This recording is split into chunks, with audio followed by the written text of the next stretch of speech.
In Germanic paganism, Nerthus is a goddess associated with fertility. Nerthus is attested by Tacitus, the 1st century AD Roman historian, in his ethnographic work Germania. In Germania, Tacitus records that the remote Suebi tribes were united by the veneration of the goddess at his time of writing and maintained a sacred grove on an island, and that a holy cart rests the draped with cloth, which only a priest may touch. The priests feel her presence by the cart, and, with deep reverence, attend her cart, which is drawn by heifers. Everywhere the goddess then deigns to visit, she is met with celebration, hospitality, and peace. All iron objects so locked away, and no one will leave for war. When the goddess has had her fill, she is returned to her temple by the priests. Tacitus adds that the goddess, the cart, and the cloth are then washed by slaves in a secluded lake. The slaves are then drowned. The name Nerthus is generally held to be a Latinized form of Proto-Germanic *Nerthus, a direct precursor to the Old Norse deity name Njorth, while scholars have noted numerous parallels between the descriptions of the two figures. Njorth is attested as a male deity. Various scholarly theories exist regarding the goddess and her potential later traces amongst the Germanic peoples, including that the figure may be identical to the unnamed sister wife of Njorth mentioned in two Old Norse sources. Interpretations of name Nerthus is often identified with the Van Njorth, who was attested in various 13th century Old Norse works and in numerous Scandinavian place names. The connection between the two is due to the linguistic relationship between Njorth and the reconstructed Proto-Germanic *Nerthus, Nerthus being the feminine, Latinized form of what Njorth would have looked like around the 1st century. This has led to theories about the relation of the two, including that Njorth may have once been a hermaphroditic deity, or that the name may indicate the otherwise forgotten sister wife in a divine, brother-sister pair like the Vanir deities Freya and Frey. While developments in historical linguistics ultimately allowed for the identification of Nerthus with Njorth, various other readings of the name were in currency prior to the acceptance of this identification, most commonly the form Hertha. This form was proposed as an attempt to mirror the Old Norse goddess named Njorth, Earth. Writing on this topic in 1912, Raymond Wilson Chambers says, "Strange has been the history of this goddess Nerthus in modern times.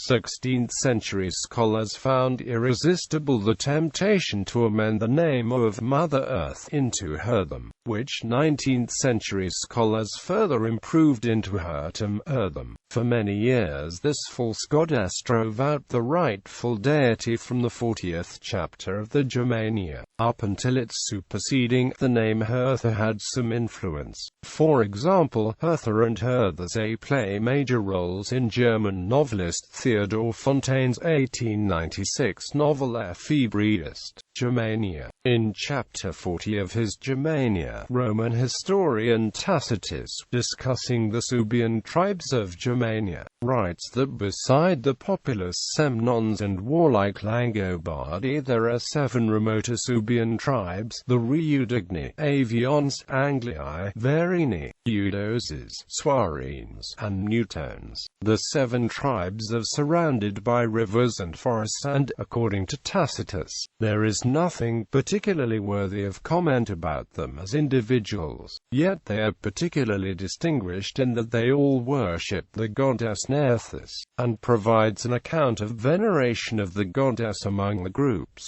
The chapter reads as follows: Theories and interpretations. A number of theories have been proposed regarding the figure of Nerthus, including the location of the events described. relations to other known deities and her role amongst the Germanic tribes. Location. A number of scholars have proposed a potential location of Tacitus's account of Nerthus as on the island of Zealand in Denmark. The reasoning behind this notion is the linking of the name Nerthus with the medieval place name Nearthrum located on Zealand. Further justification is given in that Letta, the seat of the ancient kings of Denmark, is also located on Zealand. Nerthus is then commonly compared to the goddess Gefon, who is said to have ploughed the island of Zealand from Sweden in the Prose Edda book Gifagynningen, and later wed the legendary Danish king, Skjolde. Chambers notes that this mistaken belief led to the hydronym Herthersee, a lake on the German island of Rügen, which antiquarians proposed as a potential location of the Nerthus site described in Tacitus. However, along with the rejection of the reading Hertha, the location is now no longer considered as a potential site. Similar customs among the Vanir. Nerthus typically is identified as a Vanir goddess.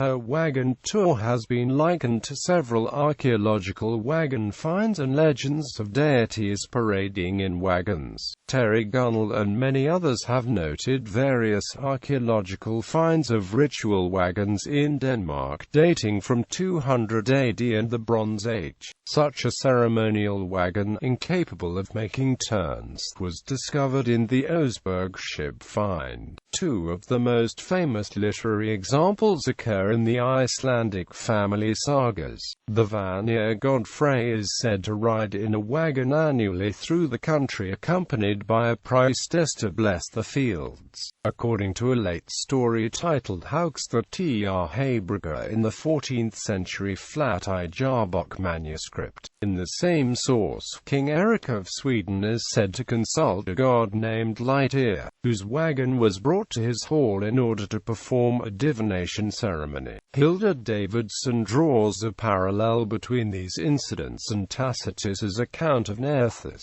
suggesting that in addition a neck ring-wearing female figure, kneeling as if to drive a chariot, also dates from the Bronze Age. Davidson says that the evidence suggests that similar customs as detailed in Tacitus's account continued to exist during the close of the pagan period through worship of the Vanir. Modern influence. The minor planet 601 Nerthus is named after Nerthus,